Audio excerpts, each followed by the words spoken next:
One of the fastest ways to lose trust with a prospect is to ask them stupid questions. Questions that, when asked, cause the prospect to throw you into the sea as same with every other mediocre rep. Here are the 10 stupid sales questions to never ask. Number 1, how are you? Now, this may surprise you because this is such a common greeting, but think about it. How does a prospect usually respond? Usually it's like, I'm good. You? It's a general question that everybody asks. That's just a time filler. So instead, either don't ask it or ask a variation of it to switch it up. That might be like, how's your money treating you so far? It's a super small tweak and breaks the habitual, how are you? Number 2, what does your company do? If you can Google it, don't ask it. Prospects want to feel like they're talking to a trusted advisor, not a rookie who doesn't understand their business, their persona, their pain points, their issues, etc. So do your homework up front to understand them and simply don't ask this. Number 3, are you the decision maker? Asking this question is equivalent to asking, are you important? Or should I talk to somebody else? This can come off offensive, but more importantly, it's too general of a question. Are they decision maker of what?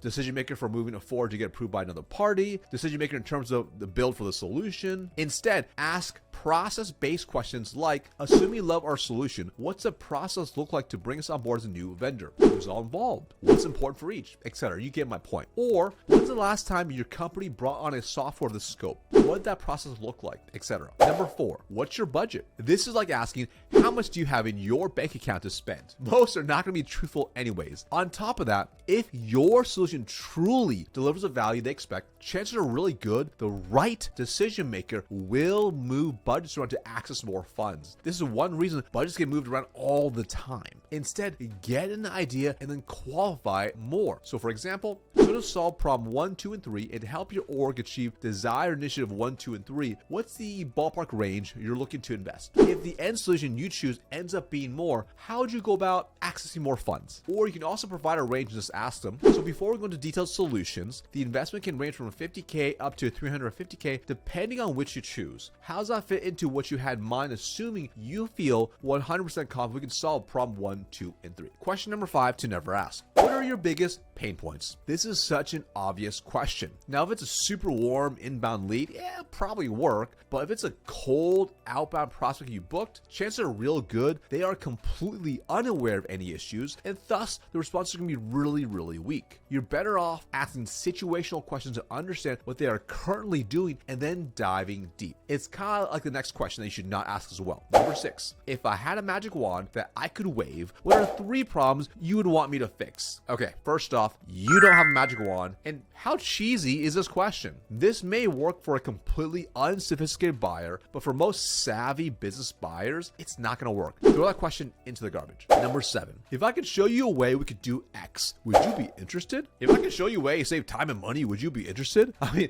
in the 80s and 90s, salespeople had all the information and thus had power in the selling situation. In today's time, buyers are walking already well educated in most situations. Asking questions like this is simply insulting, so eliminate this question immediately. Number 8, what can I tell or show you to get you to say yes today? I feel slimy just saying that. That's like saying, tell me best how to convince you to buy right now. This is gross and rarely works, especially in today's time. Instead, if they have objections, simply dive in deeper and seek to understand. Something like, it seems like there's something giving you pause. What's on your mind? Use a comfortable and soft tone, and you'll learn far more by doing that. Number 9, what are next steps? If you're asking that when you get to the end, that means you've done a terrible job uncovering exactly what the process looks like for your prospect to make a buying decision. You're now waiting for them to tell you. If you had done a good job, you should be able to lay out clearly next steps based on what they told you. For instance, so let's do this. Let's set up a time with my sales engineer for next week as we can walk through the 3 specific use cases you mentioned today so you can see in action. As long as you feel good, then I'll get with John on your team to do a proof of concept. Once that's finalized, after 2 weeks, we can work out a final pricing in terms of go through procurement to get done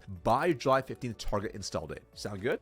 Number 10, when should I follow up? Similar to number 9, asking this means you miss steps in the sales process. Even if they do tell you to follow up, chances are slim you're going to close. There are clear gaps in your discovery and sales process that's causing leaks in your sales pipeline. Fix this ASAP, or else you'll constantly be following up. Now, if you'd like to see the proper way to run a powerful discovery process that crushes so you ask the right questions, I'll see you in this next video right here.